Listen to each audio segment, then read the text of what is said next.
I heard the border was open. Our borders are not open. I decided to head down to El Paso to exploit the cheap labor. I mean, to welcome the newly arrived migrants. I did my best to fit in. No, I only drink Bud Light. I even brought food. But to my surprise, I was met with glares. The people in El Paso obviously don't like genuine Mexicans. I ignored the microaggression as best I could. However, what happened next is a bit unclear, as I was assaulted by two young men of the Latin persuasion. Normally, I can understand Mexican if spoken slowly. However, before I had a chance to say despacito, Miguel hit me upside the cabeza. Muestra respeto, pinche gringo. Pablo soon joined in on the tussle. Vete al infierno, pendejo. Thinking back, I believe the first man he said, "This is MAGA country." And the second man he was like, "Yeah, we're white supremacists." Redundant, I know. And as I lie there, with blood seeping out of my open wound, I worried, with the border wide open. Our borders are not open. In a theory to replace the less melanated population. An unrelenting stream of immigration. Non-stop. Non-stop. Folks like me who are Caucasian of European descent, for the first time in 2017, will be in an absolute minority in the United States of America. Absolute minority. Fewer than 50% of the people in America, from then and on, will be white European stock. That's not a bad thing. That's a source of our strength. Was the United States under threat from white supremacist brown people? This was deserved of further investigation. I checked my most reliable source first. Essentially, with the Nazi movement, the neo-Nazi movement, and advancing white supremacist and anti-Semitic views, as a man who appears to be Latino himself. Well, hello. My name is You P. Nervous. Your gender-neutral assistant in stomping. Out bigotry. My pronouns are Z. My pronouns are Z, Z, E, R. My pronouns are seizure, Z, E, Z, U, R. My P pronoun. I was flooded with articles, all written within days and weeks of each other. A common list of suspects emerged. Enrique Tarrio, George Zimmerman, Nick Fuentes, Alex Michael Ramos. White supremacy is a poison. And the notorious Allen, Texas mall shooter who is perhaps the paragon of the phenomenon, who seems to have kicked off the fascination with the subject. Let's start with him. He killed 8 people and wounded 7 others. He allegedly posted Nazi and white supremacist propaganda. From his journals, as reported from the New York Post, he says he's Hispanic whether he likes it or not, and he became a full-blown white supremacist after learning white people weren't as racist as the media made them out to be. Are you serious right now? Fact check. White people are the definition of racism. His posts espoused anti-Semitism and replacement theory. The Great Replacement Theory is the false notion that a conspiracy is underway to make the U.S. population less white. He self-identified as an incel, a heterosexual. Incels are heterosexual males who blame women and society for all their woes. From the USA Today article, for the shooter, neo-Nazism may have held a more visceral allure. Its thirst for violence and conflict has long fueled mass shooters, regardless of their views on race. And American history has seen rare cases of brown and even black-skinned neo-Nazis. When you have a population of 330 million, the bell curve. The term bell curve. When you have a population of 330 million, the bell curve can produce some odd outliers from time to time. There are certainly indications of violence in the writings and tons of indications of white supremacy, but also many indications of mental health issues. The term bell curve has historic roots in racism. Okay, sure. We'll use the term normal distribution from now on. The term normal suggests there is a standard which someone is not living up to. It is racist and transphobic and homophobic and sexist and... Okay, then Gaussian distribution. Carl Friedrich Gauss was a cisgender hetero white male. White supremacist society overvalues these patriarchal figures at the expense of people of color. The target is actually not white supremacy.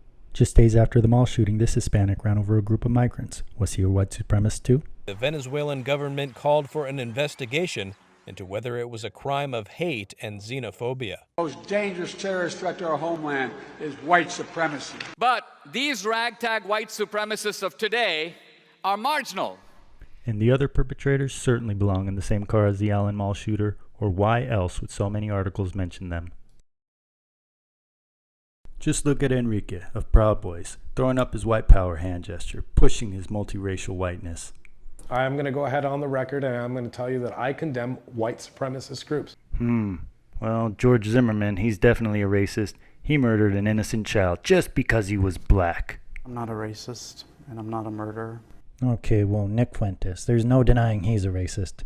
We're the only ones that aren't racist. We're the only ones, ironically, and I know this is going to come across in a certain way, but the irony is people accuse us of hating black people, and we're the only ones that treat black people with like actual respect, honestly. Respect enough to tell them, hey, stop committing crimes. Stop being so illiterate in schools. And when they're cool, we're just cool with them. You know, they're just human beings to us. They're just real human beings. Okay, Alex Michael Ramos. Guilty. That's Alex Michael Ramos walking into a Monroe County magistrate court. He said he's not guilty of the charges. He joined a group of white nationalists and beat up a counter-protester during the violence in Charlottesville. Video and photos like these of that beating went viral. I found this hour-long video of him ranting and raving about white supremacy and Nazis. And I need to say some shit about racism, because I'm not fucking racist, I'm Spanish. I'm Puerto Rican. Yeah, there's some Puerto Rican racist people out there, but I'm not one of them. No, man, if I was a real fucking Nazi, I would have used this to fucking shoot somebody. Racist. You're fucking racist. No, I'm not racist. I need to shave. Look, this is a... Hey, I'm a fucking, I'm a neo-fucking Nazi. Puerto Rican guy. Fucking carajo, man. I'm the only Brown Klans member I ever met. Jesus, government, you call me a fucking white supremacist. I'm fucking Spanish. I was raised in the fucking ghetto. I'm Spanish. Listen, Puerto Riqueño. Oh, yeah, that's right, Span Clan. The Puri Clan. I'm the Puri Clan. Because the KKK won't allow me in. Taino. All right? You know what a Taino is? Yeah, we're an extinct fucking native islanders. Maybe you're not aware of that because you don't know your history, but I know my history. The label. It's the label that you give to something or someone that matters. You know? Fucking, you're labeling everything with racist people have to do with making me. What does that make me? That makes me a bigger fucking man because I'm not racist and I don't like the KKK. But we went there for one common fucking goal. The common fucking enemy is the radical fucking leftist. That's why I fucking went there and marched with those assholes. Yeah, they might be assholes. I might not like them. I marched with them for one common fucking goal. Y'all should do the same fucking thing. How about that? He sounds like a naco. No, naco's not racist. See, it's hip to be a naco. So none of them are racist? The very heartbeat of racism is denial. And the sound of that heartbeat that the individual makes is, I'm not racist. Isn't there a name for that?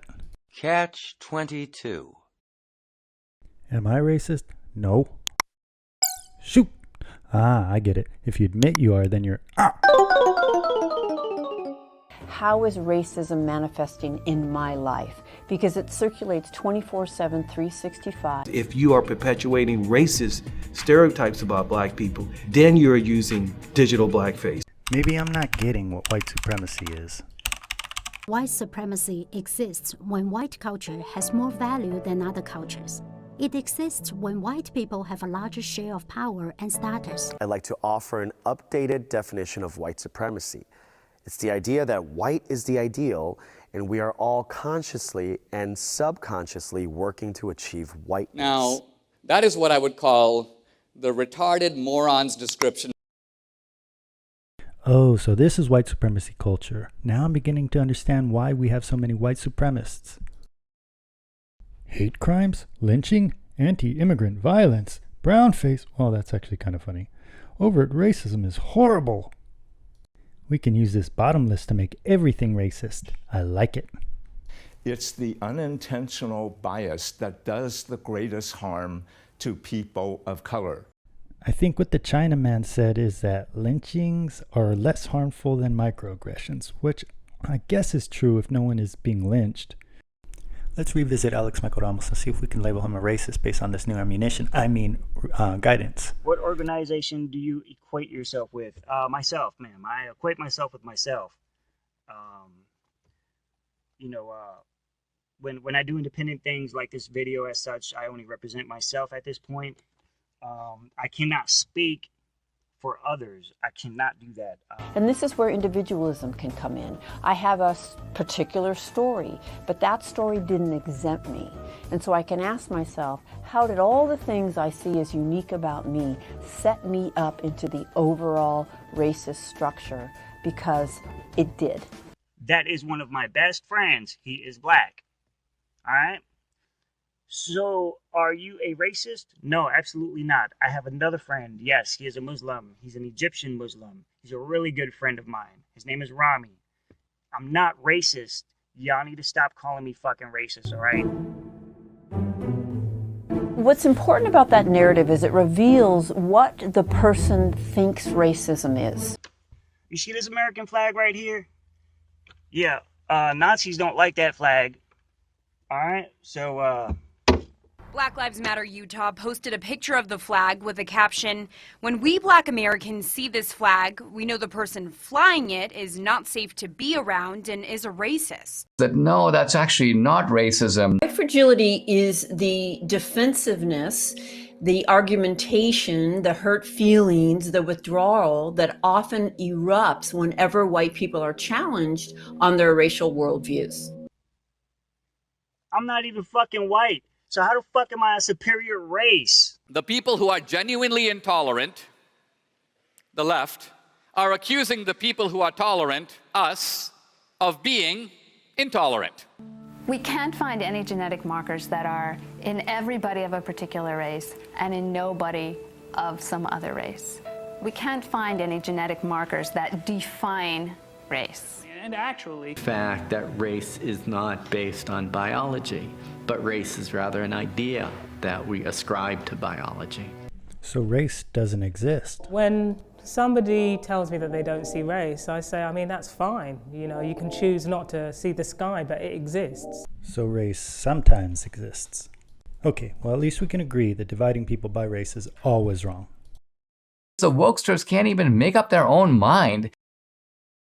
Well, I don't know. There's a difference, and I think you'd agree in saying, I want to have a space to be away from racism versus I want to keep you out of my institution because I think you're racially inferior to me. I think they're sinister cousins. It reminds me of how transphobes always want to divide us by the so-called male and female. Because there's distinct differences between men and women, but there's not differences between the races. Well, many people feel differently. Race is a construct, but ancestry is real, but still refer to those with African ancestry as black with a capital P and ancestral Europeans as white with a lowercase w, and don't call anyone yellow or redskin, not even football players.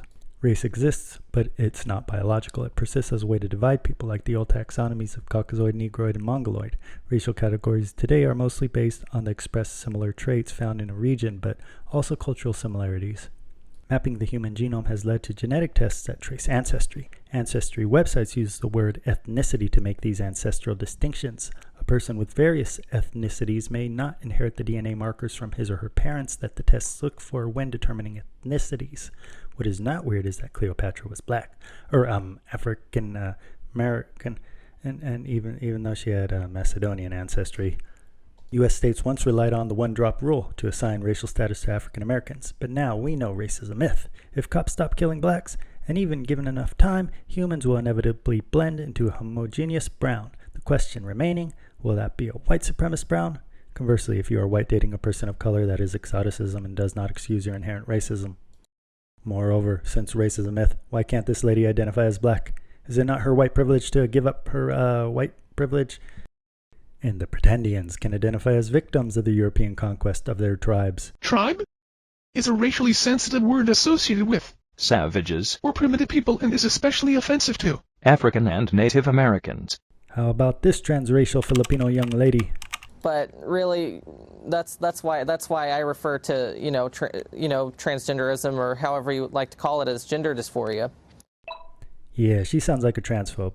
Let's find a better representation, something more current. I decided to announce my self-gender identification as a woman, and being as such that I have a significant amount of Cherokee on both sides of my family via the ancestry DNA test. I thought it was appropriate to include the woman of color as well. DNA tests promote white supremacy. Moving on, how do we know who can claim a race?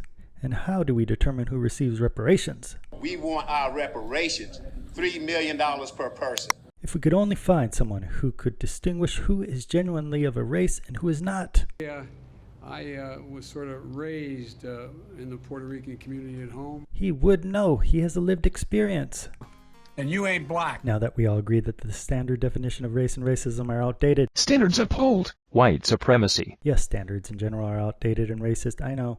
Let us collectively agree to our truth that only the white identity can be racist. So when an article claims that Latinos are racist too, note that in these cases they are subscribing to white ideology. Or, to be consistent, transracialism is allowed, but only when our trusted progressive comrades identify a person of color as white, regardless of whether the person of color identifies as white. It's a strategy of white supremacy to use Asians in particular as a cudgel against black folks.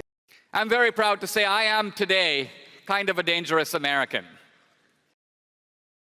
In the wake of a recent spike of anti-Asian violence and with little evidence, many have begun to point to a divide between black and Asian Americans as the real issue facing our communities, instead of naming the true culprit, white supremacy. Is what is dividing our communities is white supremacy. This is another tactic to not own up to the fact that white supremacy is the biggest threat, not only to our communities, but to our country. They want to blame the white man. They want to blame America. Yo, Loke, are you crazy? What the hell did you do? Hey, fool, wasn't me. I ain't hurt nobody. Catch. The man. We can adjust these 2018 stats to be more accurate. These are your whites attacking white Hispanics attacking non-white Hispanics, white on white, white Hispanics on black. The rest can be blamed on cultural of white supremacy. So we are clear, those of European ancestry cannot identify as another race or ethnicity. Joe Pegleg Morgan rose to become one of the highest-ranking members of the Mexican Mafia, but he was not Mexican. He was a Caucasian man born of Slavic descent who grew up in a Hispanic neighborhood and chose to dedicate his life to the organization known as La M. He was able to cross race lines in prison and formed an alliance between the Mexican Mafia and the Aryan Brotherhood. Just more proof that the narcos are white supremacists.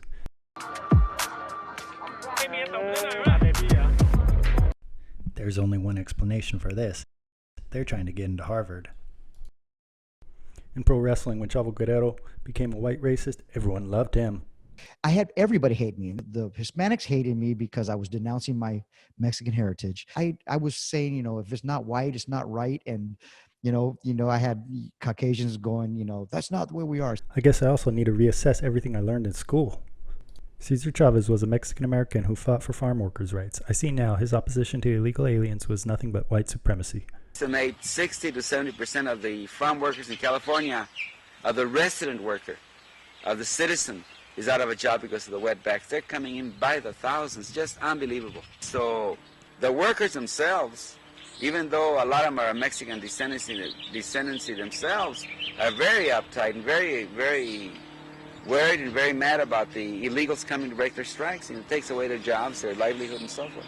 But we're speaking of the legal ones. We don't want Mexico to export its poverty to us. And white supremacy is not an example of immigrants doing jobs Americans won't do. There's an abundance of these proud racist Americans with masks. Well, then, if they are mostly federal agents and informants, then that's just more proof of structural racism. The term Latino groups people with the tongue of their colonizers. So what's a better name? Latinx it is. This is for the rocks. La raza, which literally means the race in Spanish, doesn't mean the race. It has its roots as a Chicano movement starting in the 70s in the US, and separately in 1925 from philosopher Jose Vasconcelos, who wrote of La raza cósmica, a fifth and superior race born of extraterrestrial experiments. So to be clear, this is okay, but this is racist. One is just at face value, like here is a poster, it has a sentence on it, it's just a fact.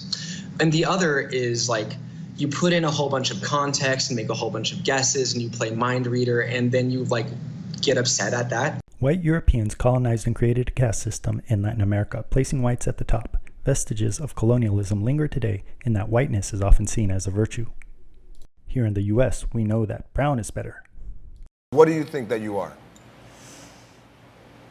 Probably more Native American. You are 13% Indigenous American. And you are 87% European. Really? But does Spain count? Because Alba comes from Spain, like our last name. She said, I wish I had brown skin and brown eyes like Antonio. Added to the problem, many Nazis fled to South America after World War II, resulting from the many South American countries opposed to communism who allied with the Nazis. The more I think of it, maybe we should build a wall just to keep out all the white supremacists. Neo-Nazis are everywhere. Pictures on social media that appear to be groups of Ukrainians with a flag that would represent Nazi support, and they look like they're all on board with that. No, not them. They don't count, you Putin lover. And the Aryan race? Well, some scholars claim that Iran means the land of the Aryans. Whether true or not, they hate Israel. It appears to be in a launcher with the words, "Death to Israel" in Hebrew right there on the side. Just like these Jews. Most radical end of the anti-Zionist spectrum is the Neturei Karta. It does put some, not all of course, but some Muslim families on the same side of an issue as white supremacists and outright bigots, and The point is, when we play the race card, we are calling you the bad guys, and we don't need to talk to you. Skinheads are all neo-Nazis, even when they don't shave. There's 11 different factions of skins. You have scooter skins, you have gay skins, communist skins, socialist skins. There's no real one group that you can pin down and say, well, this is skinhead.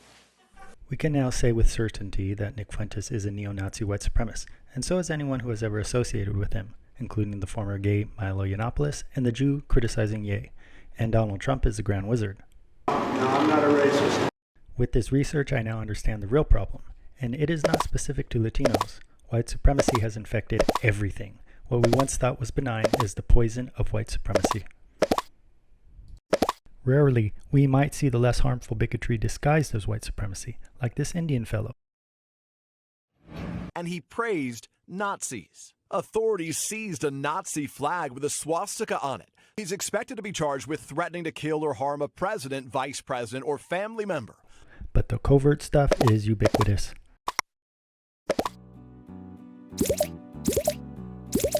America is not a racist country. As I lie here on the verge of unconsciousness, strange nonsensical thoughts fill my leaky head. Some people seem to like to play a semantic trick of conflating the word dominant with the word supremacy. The confluence of white Europeans within the dominant culture aids the trickster, labeling the dominant culture white supremacy versus white dominant. The tricksters continue the ruse by exploiting the nebulous term culture to label anything they do not approve of as white supremacist culture. Perhaps there is no white culture. Sure, there are European cultures, but in America, there is an American culture which looks to embrace other cultures within the context of freedom and Judeo-Christian values. In this context, ancestral phenotypes prove less significant. A salad bowl of cultures creates sectionalism, paradoxically birthing supremacist groups through growing resentment.